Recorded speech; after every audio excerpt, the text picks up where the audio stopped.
பரவாயில்லையே அப்படிங்கிற மாதிரி நிலா வந்து இன்றைக்கி ஒரு நல்ல விஷயத்த வந்து பண்ணாங்க. அதாவது என்னென்னா, சேரன் ஓவர் நல்லவர். சேரன் வந்து அவர் பேசாமல் சமைச்சிட்டு இருக்கும்போது குடுகுடுன்னு கார்த்திகா ஓடி வந்து கட்டி பிடிச்சி, எங்கள் வீட்டில் மாப்பிள்ளை பார்க்குறாங்க, என்னால் உங்களை தவிர வேறு யாரையும் கல்யாணம் பண்ணிக்க முடியாது, ஆனால் தைரியமும் இல்லை, எனக்கு என்ன பண்ணுறதுன்னு தெரியாதுன்னு யோசிச்சுக்கிட்டு பேசிக்கிட்டு இருக்கும் பொழுதே பின்தொடர்ந்து வந்த மாதிரி வந்து இந்த பக்கம் அவங்க அம்மாவும் அப்பாவும் குடுகுடுன்னு உள்ளார வந்து இந்த பொண்ணை 2 அடியும், இந்த பக்கம் சேரனை ஒரு 10-15 அடியும் பல்லால் அடிக்கிறாங்க. இவர் பாவம் கையே ஓங்கி பழகாதவராக இருக்கார். இவர் என்னைக்கு திருப்பி அடிக்க போகிறான்னு வர பார்க்குறதுக்கு ஆர்வமாக இருக்குது.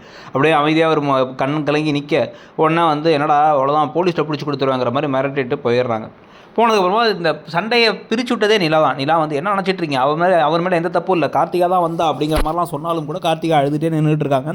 இந்த ஒரு கூத்தெல்லாம் நடந்து முடிஞ்சதுக்கப்புறமா நிலா என்ன பண்ணுறாங்கன்னா, நீங்கள் எதுக்கு அடி வாங்கிட்டு இருந்தீங்கன்னு டக்குன்னு கால் பண்ணி இந்த விஷயத்தை சோழன்கிட்டையும் சொல்ல, சோழன் என்ன பண்ணுறாருன்னா கடுப்பாய் பாண்டியன்கிட்டையும் சொல்ல, 2 பேரும் கிளம்பி இங்கே வந்துட்டு என்ன நினச்சிட்டு இருக்க, நீ எதுக்குன்னு அடி வாங்கின, தப்பே பண்ணாமல் இந்த கார்த்திகா பிள்ளை வீட்டில் விடாதுன்னு சொன்னானே, இந்த மாதிரி தான் உசுப்பேற்றி விட்டு நான் வேடிக்கை பார்க்குறாளா அப்படி இப்படின்னு வந்து பேசிட்டு, இப்போ அடுத்து என்ன நடக்குதுன்னு மட்டும் பாரு அப்படின்னு குடுன்னு கிளம்பி நேராக அந்த வீட்டுக்கே போயிட்டு, அண்ணா நீ இப்போ அவனை அடிக்கிற நாங்கள் பார்க்குறோம் அப்படின்னு அவங்க அப்பா அவங்க மாமாவை கூட்ட நிற்க வைக்க, இவர் பாவம் வேணாம் பிரச்சனை வேணாங்க, என்ன அடிச்சிருவானாவ ஏய் அடிச்சு பாடுறான்னு வந்து இப்படி சேரனை கை வச்சு தள்ள பல்லான்னு ஒன்று விட்டார் பாண்டி. சரியான அடி.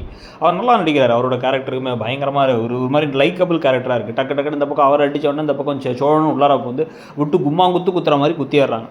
அடி விட்டதுக்கப்புறமா வாங்கடான்னு சேரன் கூப்பிட்டு வர, அடிச்சிங்களா அப்படின்னா, ஆமாம் அண்ணன் அடித்தா சும்மாவாக இருக்கிறது அப்படின்னா, இதுக்கு தாம்மா நான் வேணான்னு எதுக்குமா இவன்கிட்ட போய் சொன்னேன், பாருமா அங்கே போய் பிரச்சனை பண்ணி பெருசாகிட்டு வந்திருக்கானுங்க அப்படின்னா, நீ எதுக்குற அடி வாங்கிட்டு சும்மா இருந்தேன், ஆம்பளை பிள்ளை நீ திருப்பி அடிக்க வேண்டியதானே அப்படிலாம் நடேசன் வந்து கொஞ்சம் லைட்டாக வந்து இதாக பேசிக்கிட்டு இருக்கார். பேசிக்கிட்டு இருக்க இந்த பக்கம் பல்லவன் வேறு அடிச்சிங்கல்ல ஒன்றும் பிரச்சனை இல்லைல்ல அப்படின்னு பேசிக்கிட்டு இருக்கும் போதே போலீஸ் ஜீப் வந்து நிற்கிது. அதில் வந்து பார்த்தா இவங்க எல்லோரும் மொத்தமாக ஆட்களை கூட்டு வந்து இவங்களுக்கு வந்து அரெஸ்ட் பண்ணுறதுக்கு 4 அண்ணன் தம்பியும் பல்லாம் வேடிக்கை பார்த்துக்கிட்டு இருந்தார். அவங்க வரவே இல்லை. அவரையும் சேர்த்து கூப்பிட்டு போகிறாங்க. நிலா இதுக்கப்புறம் என்ன செய்ய போகிறாங்க, இவங்கெல்லாம் எப்படி வெளில கூட்டுற போகிறாங்க, என்னென்ன விஷயங்கள் நடக்க போகுது, கார்த்திகா வந்து ஏதாச்சும் சொல்லிட போகிறாங்களா, அவங்க என் மேலே தப்பு அப்படின்ட்டு